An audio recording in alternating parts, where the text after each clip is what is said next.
અથાણાના ડબ્બામાંથી 18,55,000નો ગાંજો ઝડપી પડાયો છે। પૂર્વ કચ્છ એસઓજીની ટીમે નશીલા પદાર્થોની હેરાફેરી સામે મોટી કાર્યવાહી હાથ ધરી છે। ભચાઉ તાલુકાના નંદગામ નજીકથી 2 શખ્સોને ઝડપી પાડ્યા છે। આરોપીઓ ઓડિશાથી ટ્રેન મારફતે કચ્છમાં ગાંજાની ખેપ લઈને આવ્યા હતા। પોલીસે તેમની પાસેથી ₹18,55,000નો 37 કિલો 100 ગ્રામ ગાંજો જપ્ત કર્યો હતો।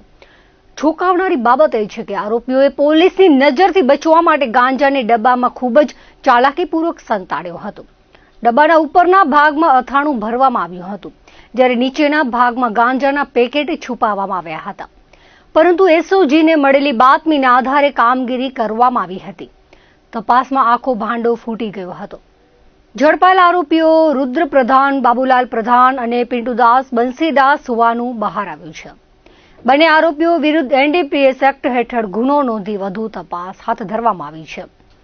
પોલીસે આ ગાંજાનો જથ્થો ક્યાંથી લાવવામાં આવ્યો હતો અને કચ્છમાં કોને પહોંચાડવાનો હતો તે દિશામાં પણ તપાસ શરૂ કરી છે। પૂર્વ કચ્છ જિલ્લા પોલીસની એસઓજી દ્વારા ઓવરઓલ જિલ્લામાં જે નો drugs in East Kutch campaign જે ચાલી રહ્યો છે એના અંતર્ગત એક બાતમી મળેલ હતી, જેમાં ભચાઉના જે હાઈવેનો વિસ્તાર છે નંદગામ પાસે, ત્યાં એક જગ્યા ઉપર જે છે અમુક લોકો ગાંજાનું સંગ્રહ કરેલું હોય અને વેચાણ કરતા હોય, એ બાતમીના આધારે એક જગ્યાએ દરોડો પાડતા ત્યાં 2 લોકોને પકડવા પાડવામાં આવેલ છે, જે બંને ઓડિશાના છે અને એ લોકો પાસેથી ટોટલ 37 કિલો ગાંજો જે છે એ પકડી પાડવામાં આવેલ છે। જે ગાંજો પકડી પાડવામાં આવેલ છે એ અથાણાની આડમાં અને જે ડબ્બા એ લોકો પાસેથી મળ્યા એમાં એ રીતે છુપાવવામાં આવેલ હતું, જેનાથી સામાન્ય રીતે જોઈએ તો ખબર નહીં પડે।